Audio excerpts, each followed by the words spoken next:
नाजरीन आदाब, इस्तकबाल है। मैं हूं आपके साथ अबू हुरैरा। मुल्क कोरोना के कहर से जूझ रहा है तो दूसरी तरफ मुल्क में त्योहारों का सीजन है।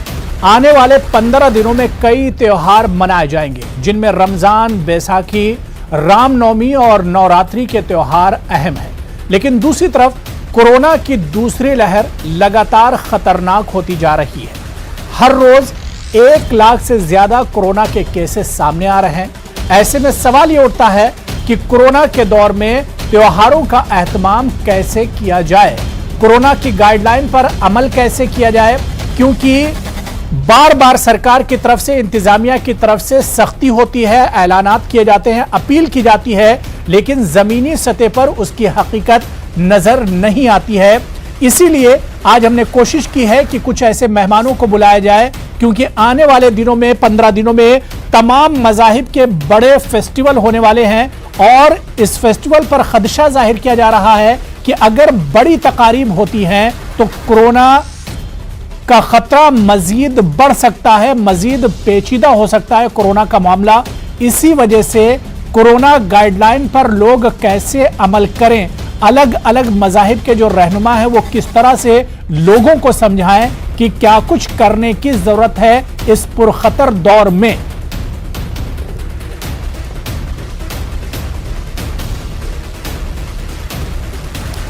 चलिए बहुत जल्दी अपने मेहमानों का आपसे तारुफ करा देते हैं। हमारे साथ बहुत खास मेहमान जुड़े हुए हैं। मौलाना जाहिद रिजवी साहब अमीर शरीयत हैं उत्तराखंड के, इस वक्त हमारे साथ जुड़े हुए हैं। मौलाना जाहिद रिजवी साहब, आपका सर इस्तकबाल है न्यूज 18 उर्दू में। इनके अलावा हमारे साथ एच.एस. रावत साहब हिंदू धर्मगुरु हैं और अक्सर हमारे साथ डिबेट में जुड़ते हैं। एच.एस. रावत साहब, आपका भी बहुत इस्तकबाल है। कुछ देर में कुछ और खास मेहमान डिबेट का हिस्सा होंगे। सबसे पहले मैं एच.एस. रावत साहब आपसे शुरुआत करना चाहूंगा। रावत साहब, हम देख रहे हैं कि मुल्क में कोरोना लगातार एक तरह से बढ़ता जा रहा है, बल्कि पिछली बार के मुकाबले में कहा जाए तो इस बार कोरोना ज्यादा खतरनाक है, इस बार केसेस ज्यादा आ रहे हैं। लेकिन दूसरी तरफ हम देख रहे हैं कि फेस्टिवल का सीजन भी आ गया है। तकरीबन हर रिलीजन के, हर मजहब के अब कुछ ना कुछ फेस्टिवल आ रहे हैं। तो ऐसे में बचाव कैसे किया जाए रावत साहब, क्या कुछ तरीका होगा बचाव का? देखिए हुरैरा साहब, आपकी बात बिल्कुल ठीक है। ये मैं कह सकता हूं कि जितनी भी स्टेट गवर्नमेंट है या केंद्र सरकार है, ये इनका एक फेलियर कहा जाएगा। इनको पता था कि जब कोरोना की स्पीड कम हो गई थी, उसी टाइम पर वैक्सीनेशन को बढ़ा देना चाहिए था और उस समय अगर इसको सही तरीके से हैंडल किया जाता, अपने देश के अंदर जो दवाइयां बाहर भेजी गई, कनाडा भेज दी, कहीं ऑस्ट्रेलिया भेज दी, कहीं लंदन भेज दी, उनको कंट्रोल किया जाता तो आज हम फेस्टिवल नहीं बना पा रहे हैं या उनमें कई दिक्कतें आ रही हैं तो वो ना होता। क्योंकि जब रैलियों में बिजी हो गए, पूरी पार्टियां सब लगी हुई थी, सारी पार्टियां, जितनी भी पार्टियां, में किसी का नाम लेना चाहता, जब वो ताबड़तोड़ वहां पर रैलियां कर रहे हैं, उस समय कोरोना का डर नहीं था उनको। उस समय ये ध्यान नहीं था कि हिंदुस्तान के अंदर कहीं ना कहीं जो मजहबी जो त्योहार है वो आने वाले हैं। कुंभ का मेला इतना जबरदस्त होता है जो 12 साल में एक बार लगता है, उसकी चिंता नहीं थी, लेकिन चुनावों की चिंता थी। लेकिन फिर भी मैं तो इतना ही कहना चाहूंगा, गंगा स्नान करने से कोरोना फैलेगा नहीं, क्योंकि गंगा स्नान में बहता हुआ पानी, उसकी बहुत स्पीड होती है। अगर वहां जाना चाहते हैं लोग तो जा सकते हैं, अपना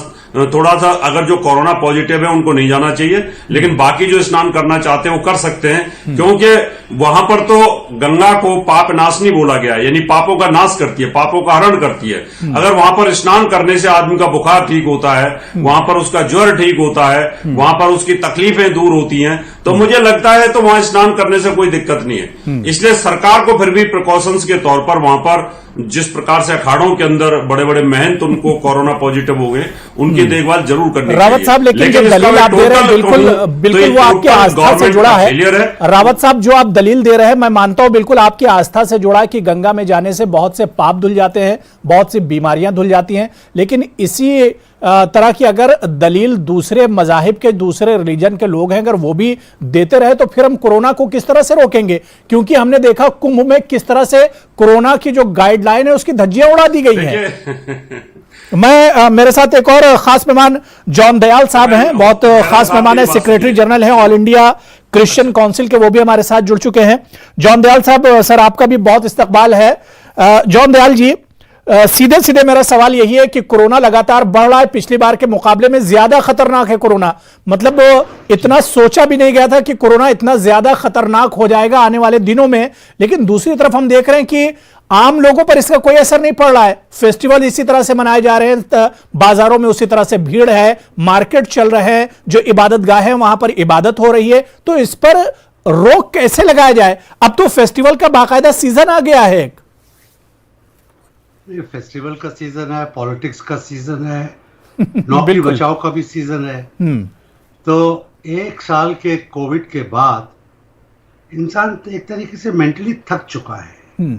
नौकरियां फिर दिक्कत में आ रही हैं, भुखमरी आ रही है, दोबारा से लोग घर वापस जा रहे हैं।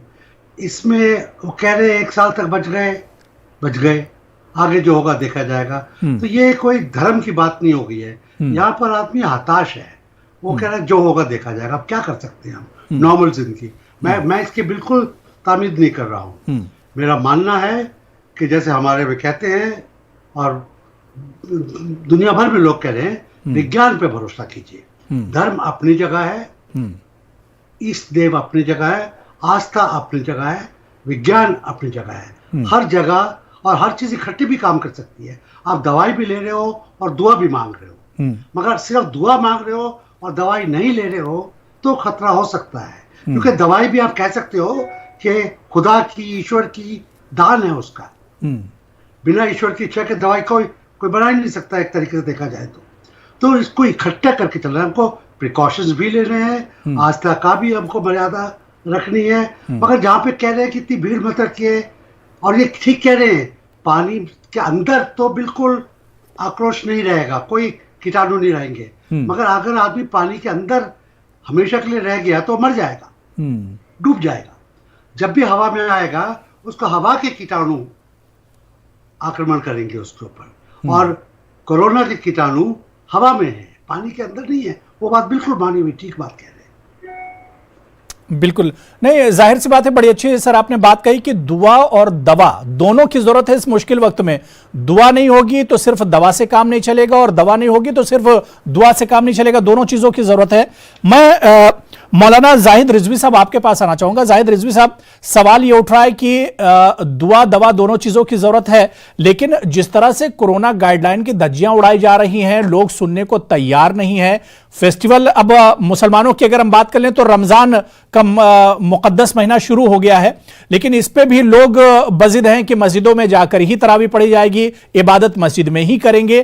तो मतलब दुआ और दवा तो जरूरी है, लेकिन जो मोहलिक वबा है इसकी नजाकत को भी समझना जरूरी है।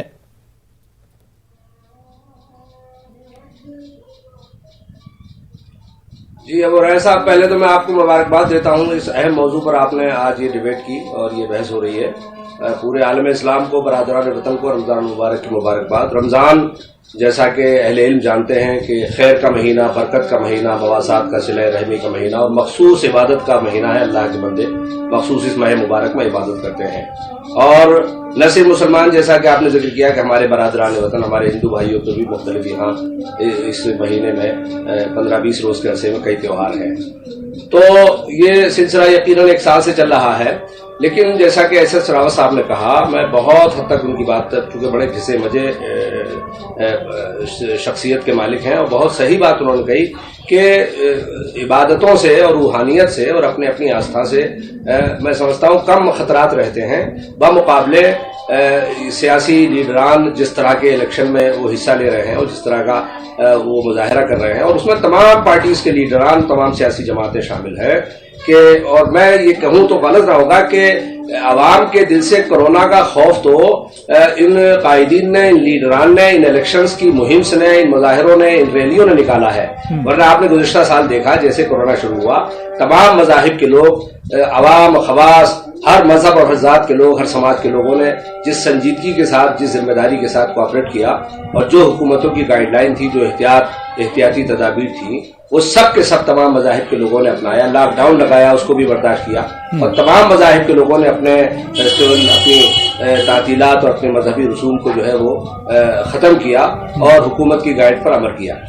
लेकिन चूंकि अब ये इंतहाई अफसोसनाक है कि पूरी शद्दोमत के साथ, पूरी ताकत के साथ दूसरी लहर शुरू हो चुकी है, जो इंतहाई खतरनाक है। हर मजहब और तमाम मजहब के पेशवा इस बात से आज भी इत्तेफाक कर रहे हैं और वो ऐलान भी अपने अपने तौर पर कर रहे हैं और इस हकीकत का एतराफ कर रहे हैं कि जान है तो जहान है। इंसानियत का एहतराम और इंसानियत का तहफ़्फ़ुज़ हर मजहब ने दिया है। तो ऐसे माहौल में जिस तरह के इस मुल्क की आवाम ने बिला किसी तफरीक के, मजहब व मिल्लत के गुज़िश्ता 1 साल से जब से उसका आगाज हुआ था, हर तरह का ताउन किया। अब ये फिर से शुरू हो गया है, दूसरी लहर बहुत शदीद शुरू हो गई है और बड़े नुकसानात हैं। तो हमें अपने मजहबी रसूम को भी अदा करना है, चूंकि वो भी इबादत है और वो बार बार नहीं आते। इसी तरह रमजान से साल में एक मरतबा आता है, रावत साहब ने बताया कि कुंभ 12 साल में आता है। हमारे जो है सिख भाइयों की बैसाखी का त्यौहार है, तो वो भी मैं समझता हूँ कि वो भी एक तरह से मुख्तलिफ अंदाज से उनकी इबादतें हैं, मुख्तलिफ मज़ाहिब के लोगों की। नहीं, बिल्कुल जाहिर सी बात है कि दोनों बहुत जरूरी है। बिल्कुल जाहिर सी बात है कि आप इबादत भी कीजिए, अपने त्योहार और फेस्टिवल भी मनाइए, लेकिन कोरोना की जो गाइडलाइन है, इसका जो खतरा है, इसे भी कम से कम जहन में रखना चाहिए कि कोरोना अब कितनी तेजी से बढ़ रहा है और कितनी तेजी से खतरनाक होता जा रहा है। कोरोना दिन ब दिन खतरनाक होता जा रहा है, तो इस पर भी एक तरह से कोरोना गाइडलाइन पर भी अमल करने की जरूरत है। आप पूरे एहतियात के साथ अपने फेस्टिवल और त्योहार मनाइए, लेकिन कोरोना गाइडलाइन को भी अमल में जहन में एक तरह से रखना चाहिए। मेरे साथ एक और खास मेहमान हरदेव मुख्तियार जी, जो कि हेड हैं ग्रंथी गुरुद्वारा रकाबगंज के, वो भी हमारे साथ जुड़ चुके हैं। हरदेव मुख्तियार जी, आपका भी सर बहुत इस्तकबाल है। सर, हम देख रहे हैं कि सिख समाज में भी कई फेस्टिवल अब आने वाले और सबसे अहम बैसाखी का फेस्टिवल आने वाला है। क्या आपको लगता है कि कोरोना की वजह से इस बार फेस्टिवल पर बहुत ज्यादा असर पड़ेगा? सबसे पहले आप सभी को वाहिगुरु जी का खालसा, वाहिगुरु जी की फतेह। जो फेस्टिवल है ये तो समय से आते हैं, लेकिन जैसे खालसा साजना दिवस गुरु कलगीधर पातशाह जी ने खालसे की सिरजना की, सिख पंथ विच बहुत बड़ी धूमधाम से चढ़ती कला में मनाया जाता है। लेकिन जैसे सरकारी गाइडलाइन है कोरोना महामारी के करके, हम हमेशा ही इस बात की पक्षधारी करते हैं कि जहाँ इबादत है ना, इबादत बहुत ज़रूरी है जी, परमात्मा पे भरोसा बहुत ज़रूरी है। उसी के साथ साथ जो अवेयरनेस है, जागरूकता है, सावधानी है, इसको ज़रूर जीवन में रखना चाहिए। ऐसा नहीं होना चाहिए कि हम सावधानियों को ना बरतें और केवल ऐसे भ्रम में रहें कि कोई बात नहीं। इधर हर गुरु घर में, मस्जिद में, मंदिर में ये खूबसूरती है हिंदुस्तान की कि सभी जगह पे अरदास होती है, दुआ होती है, दुआ भी होती है। इसलिए जो गाइडलाइंस है ना, उनकी पालना करना हर मनुष्य का फर्ज है और उसके अनुसार जो परमात्मा की इबादत है, त्यौहार मनाने वो एक अपनी भावना का विषय है। हम परमात्मा को याद करें, उसके गुण गाएं, उसकी वडियाई करें, बहुत अच्छी बात है। इसके साथ साथ ही इस भ्रम में मत रहें कि शायद परमात्मा गुरु जी केवल गुरुद्वारे में है। गुरु जी परमात्मा हर जगह है। साहिब जी ने तो ऐसे वचन किए वाणी में, सब गोबिंद है, सब गोबिंद है, गोबिंद बिन नहीं कोई। ये सही बात है कि ये जो महीना वैसाख का आरंभ हुआ है ना, हिंदू धर्म के बहुत अच्छे त्यौहार है, इस्लाम के भी बहुत ही सत्कार तो त्यौहार चल रहे। सिख धर्म का भी जो खालसा साजना दिवस है, इसी महीने संक्रांत वाले दिन उसको मनाया जाता है। सभी की अपने अपने धर्म के अनुसार आस्था है, पर उसके साथ साथ धर्म ये भी बिल्कुल जाहिर सी बात है कि मजहबी अकीदत और आस्था जुड़ी होती है। आप त्योहार जरूर मनाएं, आपकी उससे आस्था जुड़ी हुई है, अकीदत जुड़ी हुई है, लेकिन कोरोना का ये खतरा भी जहन में रहना चाहिए। मैं बार बार इस पर जोर इस वजह से दे रहा हूं क्योंकि कोरोना अब पहले के मुकाबले में ज्यादा खतरनाक होता जा रहा है। मैं एच.एस. रावत साहब आपके पास आना चाहूंगा। रावत साहब, आपने अच्छी बात कही थी कि जाहिर सी बात है कि फेस्टिवल एक तरह से अकीदत से जुड़े हुए होते हैं, लेकिन सवाल ये उठ रहा है कि अगर कोरोना इतनी तेजी से बढ़ रहा है, खतरा हमारे सामने, जान का खतरा पहले है, तो ऐसे में क्या कुछ करना चाहिए? अगर जो फेस्टिवल आ रहे हैं वो हमारे लिए ज्यादा जरूरी है या फिर अपनी जान बचाना, कोरोना से लड़ाई ज्यादा अहम है?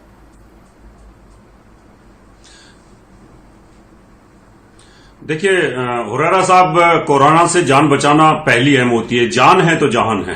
बिल्कुल। मैं तो सबको यही कहना चाहूंगा और मैं बार बार फिर वही कह रहा हूं कि जो लोग कुंभ स्नान जाना चाहते हैं और जो भी अपने अपने त्योहारों को मनाना चाहते हैं, कोई भी जो अपना पंथ है, अपना धर्म है, वो अपनी सेफ्टी जरूर रखें। क्योंकि ये जो कोरोना का जो कहर बढ़ा है, ये दूसरी लहर नहीं है। अभी जो बार बार बोला जा रहा है कि दूसरी लहर आई है, इससे पहले 2 लहर और आ चुकी हैं। बीच में कम हुई, फिर ज्यादा हुई, फिर बोला ये सेकंड लहर आ गई है, इसके बाद खत्म हो जाएगा, फिर तीसरी लहर चल रही है। ये तो दोबारा से जो ब्रिटेन से स्ट्रेन वाला जो कोरोना चालू हुआ वो हुआ है। और सबसे बड़ी बात है कि पब्लिक तैयार है। पब्लिक वही करती है जो देश का प्रधानमंत्री करता है। पब्लिक वही करेगी जो नेता लोग करेंगे। अगर नेता लोग अगर ये मीटिंग ना करते या ये कोरोना के काल के अंदर अगर मास्क लगा करके अगर अपनी मीटिंगें कर रहे होते तो जनता इतनी बेखौफ ना होती।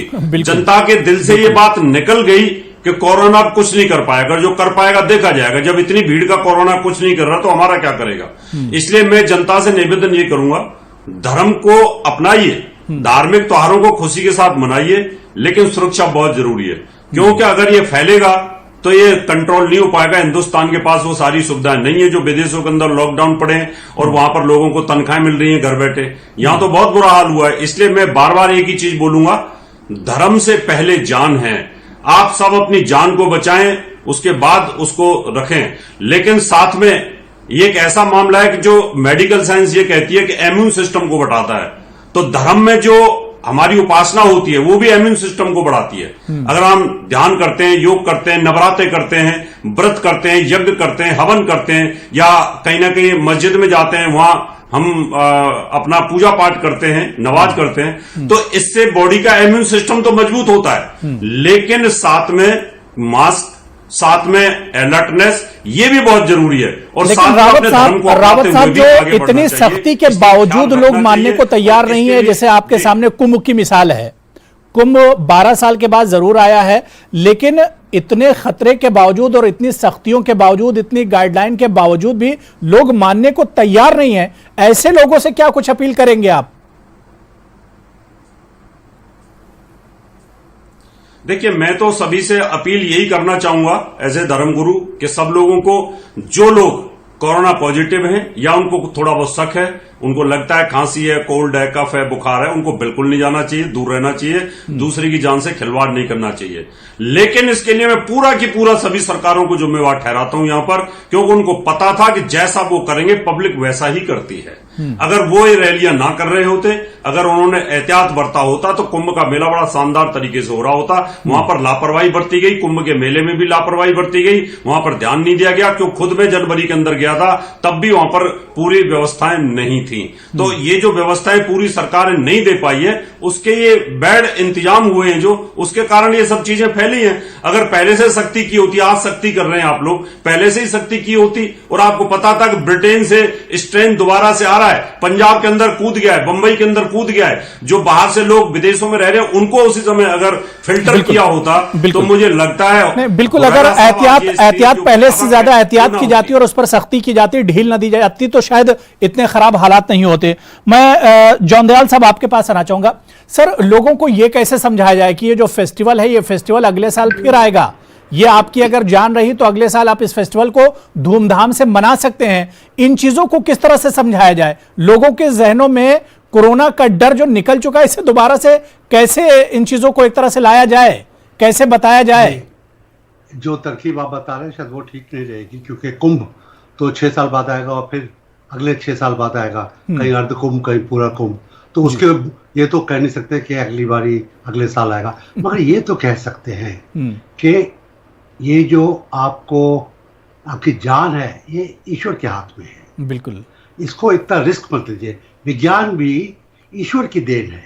अगर आप विज्ञान को ईश्वर से अलग करेंगे तो लोगों के बीच में दुविधा होगी कि विज्ञान पे जाएं या ईश्वर पे जाएं, अलग अलग 2 रास्ते हैं। मेरा मानना है कि वैज्ञानिक कुछ नहीं कर पाएगा अगर ईश्वर की इच्छा ना हो, और इसी वास्ते इजादें होती हैं। ये एक तरीके से आप देखिए, जो आकाश में जाते हैं, जो एस्ट्रोनॉट्स हैं, चाहे अमेरिकी हो या रशियन हो या हिंदुस्तानी भी आगे जाएगा, शर्मा जी पहले गए थे, ये सब ईश्वर में असीम आस्था रखते हैं। चांद के ऊपर चलने के बाद भी तो इससे हम किस तरीके से साइंटिफिक जो एक अंदर का ज्ञान की भक्ति तो नहीं कह सकूंगा, विश्वास, साइंस के ऊपर जो विश्वास है उसको ईश्वर के विश्वास से ज्यादा ना मानते हुए भी मगर ये कहना पड़ेगा जरूरी, और धर्मगुरुओं का इसमें एक रोल हो जाता है कि आप ये मत कहिए कि गंगा स्नान से या मस्जिद से या चर्च जाने से या कड़ा प्रसाद लेने से सब ठीक हो जाएगा, ये मत कहिए आप ये कहिए ईश्वर में आस्था रखिए, डॉक्टर में विश्वास रखिए, दवाई जरूर लीजिए, मुंह पर पट्टी जरूर बांधिए। बिल्कुल बिल्कुल, जो गाइडलाइन है उस पर अमल कीजिए, और जो एहतियात है, अगर आपने सिर्फ एहतियात कर ली तो कोरोना को शिकस्त दे सकते हैं। कोरोना से लड़ाई करने के लिए दवा पूरी तरह से नहीं है, वैक्सीन आ गई है, लेकिन इस वैक्सीन को लगाने के बाद भी कोरोना हो रहा है, कोरोना पॉजिटिव लोग हो जा रहे हैं। तो ऐसे में एहतियात अभी भी सबसे अहम है कोरोना से बचने के लिए। मैं मौलाना जाहिद रिजवी साहब आपके पास आना चाहूंगा। जाहिद रिजवी साहब, बात कह सकता हूँ? जी जी जी, छोटी सी बात कह सकता हूँ? जी जी बिल्कुल बिल्कुल, जॉन दयाल साहब बात पूरी कर लीजिए। कि हाँ, मुंह पे पट्टी बांध लीजिए, दवाई ले लीजिए, मगर तब भी मानसिक तनाव है, मानसिक बीमारियां हैं। कोरोना सिर्फ फेफड़ों को नहीं अटैक कर रहा है, कोरोना से नौकरी जाने से मानसिक टेंशन बहुत आ रहा है। उसमें दुआ की, धर्म गुरुओं की, आस्थाओं की बहुत बड़ा रोल हो जाता है। बिल्कुल, बहुत बहुत अच्छी बात आपने कही मौलाना जाहिद रिजवी साहब, क्योंकि रमजान में हम देखते हैं कि चहल पहल बढ़ जाती है, हालांकि इबादतों का मुकद्दस महीना है। क्या कुछ पैगाम आप मुसलमानों को देना चाहेंगे कि आप अपने घरों में रहिए, बिला एहतियात घरों से बाहर मत निकलिए, इबादत करना है तो घर में रहकर भी तमाम इबादतें हो सकती हैं घर में?